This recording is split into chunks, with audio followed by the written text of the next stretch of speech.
Plate कितीही स्वच्छ करून लख्ख केली तरी सुद्धा मला त्याच्यात माझा चेहरा कधीच दिसणार नाही, कारण राधा मला सगळीकडे फक्त तुझा चेहरा दिसतो.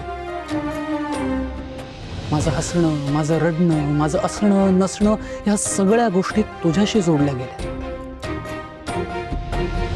तू चिडलीस की मी चिडेन, आणि तुझ्या नजरेच्या कोपऱ्यातून तू मला बघताना मी तुला बघेन. असंच. मग तू नजर चोरशील, अगदी अशीच. पण मी तुला पकडलं असेल. तुझ्या चेहऱ्यावरचा राग जाऊन तुझ्या ओठांवर हसू येईपर्यंत मी हार मानणार नाही. पण राधा, तू ही इतक्या सहजासहजी हसू नकोस. तू भाव खा. तुला पाहिजे तेवढा तू भाव खा. आणि तुला जमत नसेल ना तर त्या बिस्किटवाल्यांकडनं शिक काहीतरी. अगं हल्लीचे बिस्किटवाले त्या पुढ्यात सुद्धा 30% एक्स्ट्रा बिस्किट देतात. मग तू माझ्याकडून एक्स्ट्रा मागूच शकतेस. ए Radha, statue. Radha please please please please please statue. अशीच थांब, अशीच थांब, अशीच थांब. Smile please.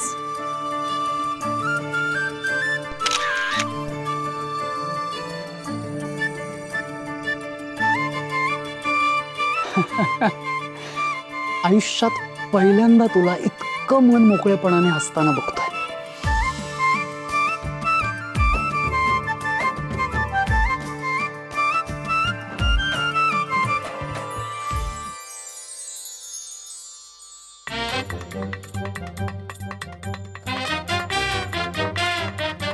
आई ग राधा,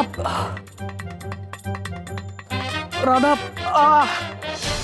धीरजस, काय झालं? अचानक डोकं ठणकायला लागलं राधा. असं अचानक? माहित नाही. धीरजस, राधा, डॉक्टरांना बोलव का? थांब. नको नको, डॉक्टर नको.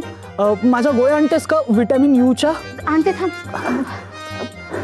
धीरजस, गोळ्या आणते, 1 मिनिट. हो, इथेच आहेत गोळ्या. इथेच आहे? हो. बरं, मी आणते. अगं राधा, व्हिटॅमिन यू. यू तू तू पाहिजेस. आणते ना. हा.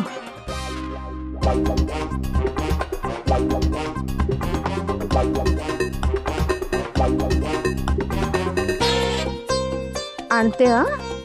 लवकर लवकर.